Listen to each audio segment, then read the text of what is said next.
welcome back to another episode of 6 and 6, where we cover 6 stories from around the world in 6 minutes or less. With that said, start your timer.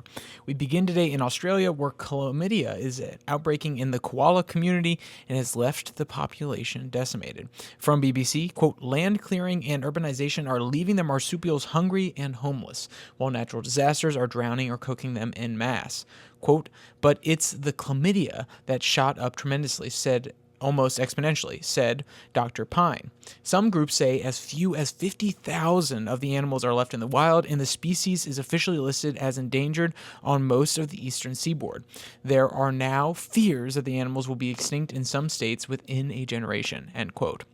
Though there is some hope, there are new vaccines that actually could slow the spread of the disease.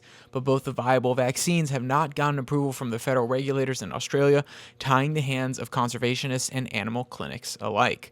Meanwhile, in Europe, where Austria's president has had to look to his right when forming a new governing coalition. From Reuters, quote, Austrian President Alexander von der Bellen tasked the leader of the far-right Freedom Party on Monday.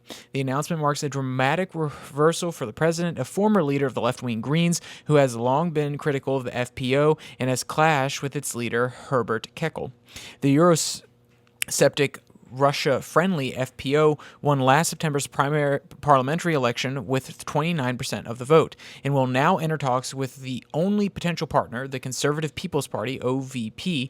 Quote, they have been tasked with launching talks with the People's Party to form a government, van der Bellen said in a televised address after Keckel added, quote, I did not take this step lightly, end quote. Next, we go to South America, where the nation of Trinidad and Tobago has begun to crack down on gang activity on the island.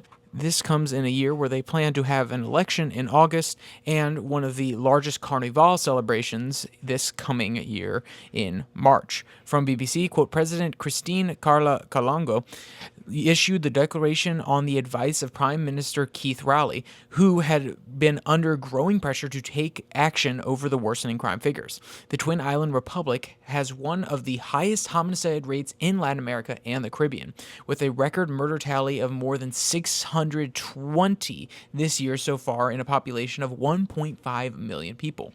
Organized crime is responsible for the majority of the murders, many of them linked to the international drug trade, end quote. Across the Atlantic in Uganda, where the head of the military, the son of the current president, has continued to raise tensions online about his father's political rivals. From Reuters, quote, Mzui Kainerugaba is widely believed to be the heir apparent to his father, who has governed Uganda since 1986.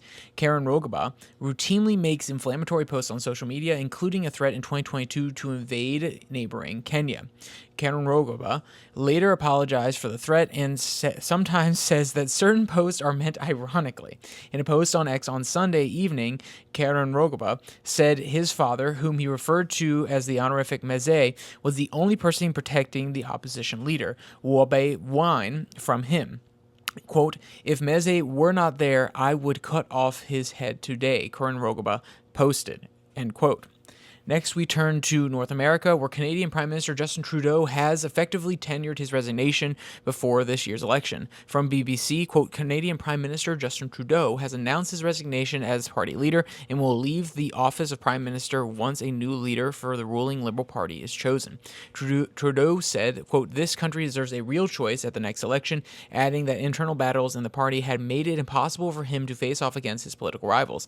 The Liberal Party president, Shrek Murrah, sorry for mispronouncing your name, ma'am, said